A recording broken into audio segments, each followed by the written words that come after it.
দক্ষিণ চীন সাগর, তাইওয়ান প্রণালী আর পূর্ব এশিয়ার আকাশ সবখানেই এখন উত্তেজনার বাতাস। চীন, রাশিয়া আর উত্তর কোরিয়ার ক্রমবর্ধমান সামরিক শক্তিকে নিয়ন্ত্রণে রাখতে যুক্তরাষ্ট্র যে নতুন অস্ত্র নামিয়েছে সেটির নাম টাইফুন। এটি শুধু একটি ক্ষেপণাস্ত্র ব্যবস্থা নয়, বরং একসাথে আকাশ প্রতিরক্ষা আর দূরপাল্লার আক্রমণ চালানোর ক্ষমতা সম্পন্ন এক ভয়ঙ্কর গেম চেঞ্জার। যুদ্ধ প্রযুক্তির আজকের পর্বে জানাবো যুক্তরাষ্ট্রের তৈরি টাইফুন ক্ষেপণাস্ত্র নিয়ে। টাইফুন সিস্টেম তৈরি হয়েছে মিড রেঞ্জ ক্যাপাবিলিটি বা MRC প্রোগ্রামের অধীনে। যুক্তরাষ্ট্র 2019 সালে ইন্টারমিডিয়েট রেঞ্জ নিউক্লিয়ার ফোর্সেস চুক্তি থেকে বেরিয়ে আসে, যার ফলে 500 থেকে 5,500 কিলোমিটার ক্ষেপণাস্ত্র তৈরি ও মোতায়েনের পথ খুলে যায়।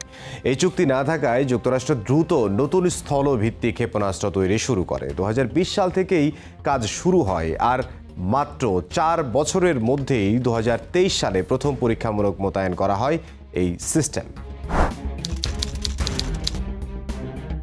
টাইফুন আসলে একটি মোবাইল লঞ্চার সিস্টেম। বড় আকারের ট্রাকের উপর বসানো লঞ্চার একসঙ্গে 4টি ক্ষেপণাস্ত্র বহন করতে পারে। প্রতিটি কন্টেইনারে রাখা যায় স্ট্যান্ডার্ড মিসাইল 6 বা টমাহক ক্ষেপণাস্ত্র। এর সাথে থাকে ফায়ার কন্ট্রোল সেন্টার এবং উন্নত যোগাযোগ ব্যবস্থা।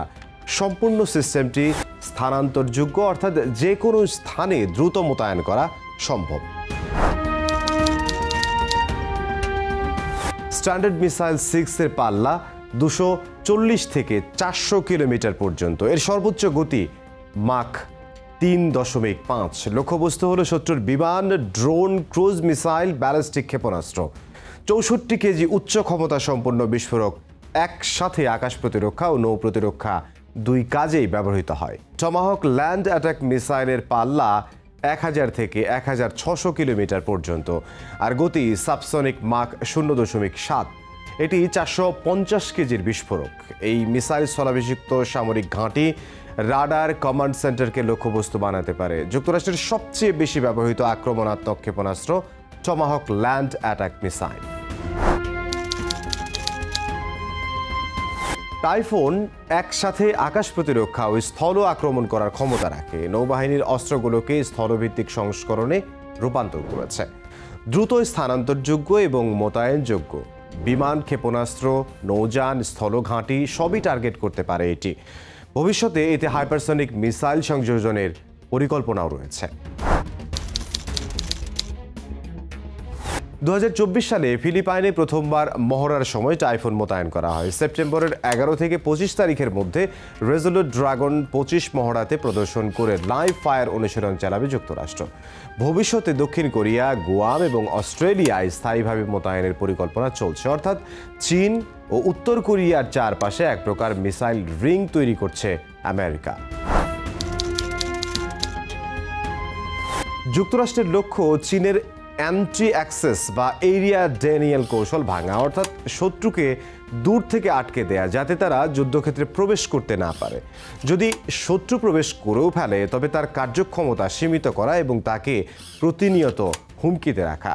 চীন দক্ষিণ চীন সাগরে শক্তিশালী প্রতিরক্ষা ব্যবস্থা গড়ে তুলেছে। টাইফুন সিস্টেম সেই প্রতিরক্ষা ভেদ করতে সক্ষম।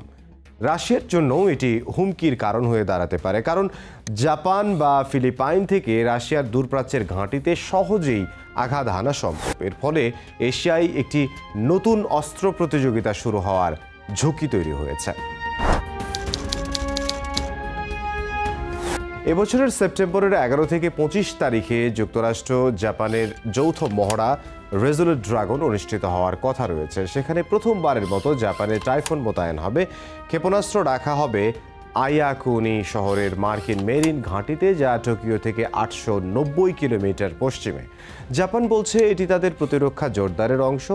জাপান, যাদের সংবিধান দ্বিতীয় বিশ্বযুদ্ধের পর শান্তিপূর্ণ পথে চলার অঙ্গীকার দিয়েছিল, আজ তারা ধীরে ধীরে সামরিকীকরণের দিকে হাঁটছে।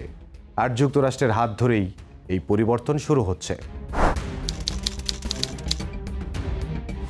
রুশ পররাষ্ট্র মন্ত্রণালয়ের মুখপাত্র মারিয়া জাখারোভা বলেছেন, এটি আমাদের জন্য সরাসরি কৌশলগত হুমকি। জাপান সিদ্ধান্ত না বদলালে রাশিয়া উপযুক্ত সামরিক প্রযুক্তিগত ব্যবস্থা নেবে। দায়ভার পুরোপুরি জাপানের। জাপান দ্রুত সামরিকীকরণ করছে যুক্তরাষ্ট্রের কারণে এই অঞ্চলে নতুন করে উত্তেজনা তৈরি হচ্ছে। ইউক্রেন যুদ্ধে ব্যস্ত রাশিয়া তবু এশিয়াতেও মার্কিন প্রভাব বৃদ্ধিকে বড় হুমকি হিসেবে দেখছে রাশিয়া। চীনের মুখপাত্র গুয়ো জিয়াকুন বলেছেন, যুক্তরাষ্ট্র জাপান শান্তি নষ্ট করছে। চীন সবসময় এশিয়ায় যুক্তরাষ্ট্রের মধ্যম পাল্লার ক্ষেপণাস্ত্র মোতায়েনের বিরোধিতা করে। জাপানকে ইতিহাস থেকে শিক্ষা নিয়ে শান্তিপূর্ণ উন্নয়নের পথে চলার আহ্বান জানিয়েছে চীন আশঙ্কা করছে এটি সরাসরি তাদের বিরুদ্ধে ব্যবহৃত হবে। দক্ষিণ চীন সাগরে মার্কিন উপস্থিতির পাশাপাশি এখন জাপানেও টাইফুন মোতায়েন চীনের জন্য বড় চাপ। চীনের চোখে এটি কেবল সামরিক মহড়া নয়, বরং তাদের ঘেরাও করার মার্কিন কৌশলের অংশ। চীন জাপানের বিরুদ্ধে বিজয়ের ৮০ বছর উদযাপন করেছে ৩ সেপ্টেম্বর, যেখানে তাদের সামরিক শক্তি প্রদর্শন করেছে। রাশিয়ার প্রেসিডেন্ট ভ্লাদিমির পুতিন ও উত্তর কোরিয়ার সর্বোচ্চ নেতা কিম জং উন ছাড়াও ২৬ দেশের শীর্ষস্থানীয় ব্যক্তিদের দেখা গেছে এই উদযাপনের দিনে। সেখানে অত্যাধুনিক সব সমরাস্ত্রের প্রদর্শন করেছে চীন, যা যুক্তরাষ্ট্র ও তাদের মিত্রদের জন্য এক সতর্কতামূলক বার্তা।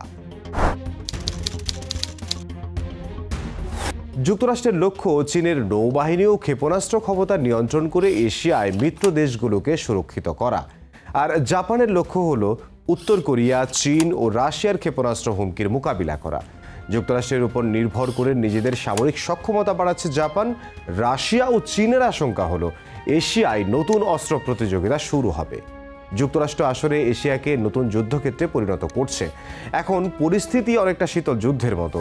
এক পাশে যুক্তরাষ্ট্র ও জাপান, অন্য পাশে চীন, রাশিয়া ও উত্তর কোরিয়া, আর মাঝখানে এশিয়ার বাকি দেশগুলো, যাদের জন্য এই প্রতিযোগিতা ভয়াবহ অনিশ্চয়তা তৈরি করছে। টাইফুন ক্ষেপণাস্ত্র ব্যবস্থা শুধু যুক্তরাষ্ট্রের নতুন প্রযুক্তি নয়, বরং এশিয়ায় শক্তির ভারসাম্য পাল্টে দেওয়ার মতো এক কৌশলগত অস্ত্র। দক্ষিণ চীন সাগর থেকে শুরু করে জাপান সাগর পর্যন্ত যেখানেই চীন ও রাশিয়া নিজেদের শক্ত ঘাঁটি বানাচ্ছে, সেখানেই এই সিস্টেম হতে পারে যুক্তরাষ্ট্রের প্রধান প্রতিরোধক। এখন দেখার বিষয়, চীন ও রাশিয়ার হুমকি উপেক্ষা করে যুক্তরাষ্ট্র জাপানে এই টাইফুন ক্ষেপণাস্ত্র স্থাপন করে কিনা, আর স্থাপন করলে চীন ও রাশিয়া সহ এশিয়ার অন্য দেশগুলো কী পদক্ষেপ নেয়।